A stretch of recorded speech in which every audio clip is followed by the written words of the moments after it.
Olá, este é um novo quadro de perguntas e respostas sobre perícias em engenharia. Neste vídeo vou responder algumas perguntas que são mais comuns de me fazerem nas perícias que eu realizo e também as situações mais comuns em que eu encontro. Se você tiver alguma pergunta que quer ver respondida neste quadro, escreva aí abaixo nos comentários ou então envie um e-mail para contato@arakenengenharia que tentaremos responder nos próximos vídeos.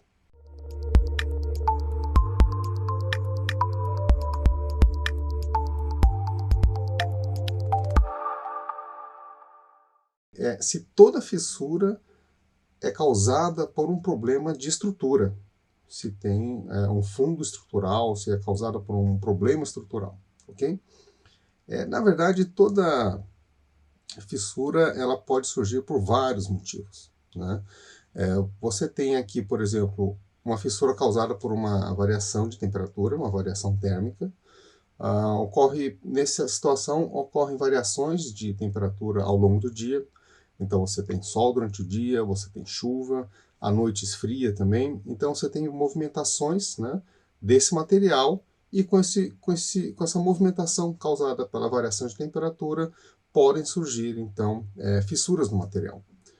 Ou você pode ter, por exemplo, uma fonte de calor, como uma churrasqueira ou uma caldeira localizada próxima à estrutura, causando então essa variação de temperatura.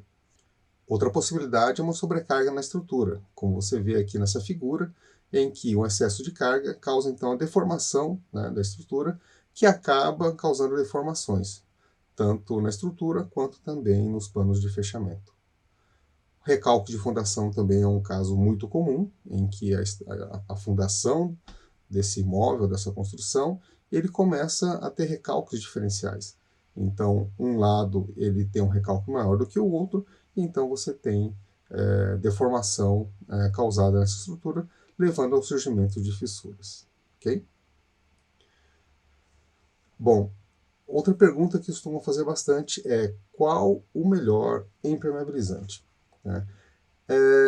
É importante frisar que não existe o melhor produto para impermeabilização, porque depende muito da aplicação. Então é importante nós começarmos a não pensar em produto, mas sim em sistemas impermeabilizantes, ok? Por exemplo, você tem um piso, você tem que prever não só a impermeabilização dele, mas também o escoamento de água, uma drenagem da declividade do piso para permitir o escoamento da água. Então, o sistema impermeabilizante é uma série de soluções que você vai adotar para permitir a estanqueidade daquele material. É importante também considerar o substrato para aderência.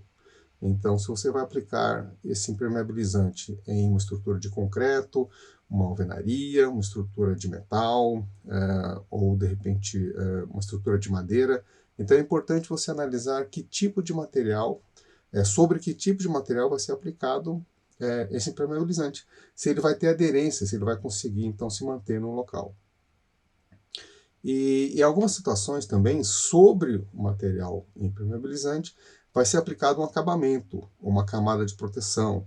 Então, se você vai aplicar, por exemplo, um porcelanato ou uma peça cerâmica sobre uma camada impermeabilizante, logicamente você precisa então ter uma camada impermeabilizante que seja aderente, né, ao porcelanato. Ok? Algumas situações também de uso específico, né? Coloquei aqui como potabilidade da água. Se você vai fazer a impermeabilização de um reservatório de água potável, você precisa usar um impermeabilizante que não altere a potabilidade da água. Essa foto aqui mostra um caso em que eu tomei conhecimento, eu verifiquei de um piso de um estacionamento, era uma laje, e ela foi impermeabilizada com poliureia, que é um impermeabilizante flexível, bicomponente, bastante resistente às intempéries. Entretanto, não existia um escoamento muito eficiente na superfície do estacionamento. Então isso causava o surgimento de grandes poças de água.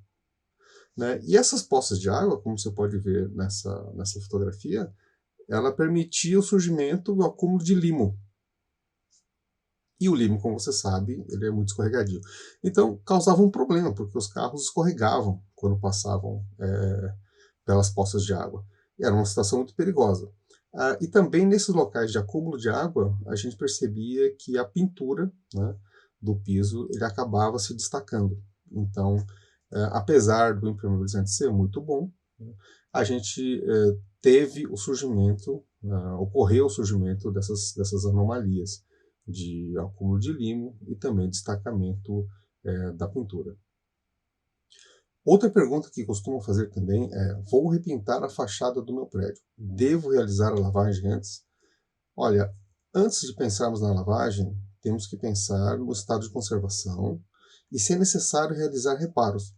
Reparos em bolhas, reparos na pintura, tratar descascamentos, fazer um tratamento de fissuras. Como nessa foto que nós podemos ver, vai ser necessário fazer, talvez, raspar a camada de textura, uma parte que está destacando. No caso, essa estrutura já apresentava algumas bolhas, né? E fissuras também. Então, precisava ser reparado antes de pensarmos em lavagem. No caso de existência de bolor, são essas manchas esverdeadas, eu preciso primeiro chamar atenção: não utilize cloro para fazer a lavagem, ok? Não faça tratamento com cloro, porque o cloro ele ataca a pintura. Você deve aplicar um produto antifungicida ou um produto para antibolor. Primeiro você faz, então, o tratamento desse bolor, né, porque isso representa a existência de matéria orgânica na superfície, e depois disso, então, a gente parte para uma lavagem e uma repintura. Okay? Bom, e o último caso, verificar se o reboco da fachada está em condições de receber uma pintura. Nesse caso, a gente vê, então, o reboco completamente frágil, completamente esfarelando, sem nenhuma resistência mecânica. Nesse caso, o condomínio teve que fazer o descascamento do reboco de aproximadamente 60% das torres, e refazer o reboco, então, antes da aplicação da pintura.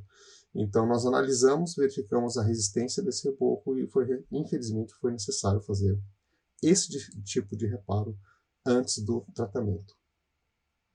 Muito bem. Se você tem alguma pergunta que gostaria de ver respondida aqui no nosso quadro, mande sua pergunta para contato@araquengenharia.com.br ou então escreva aí nos comentários e tentaremos responder no próximo quadro. Obrigado.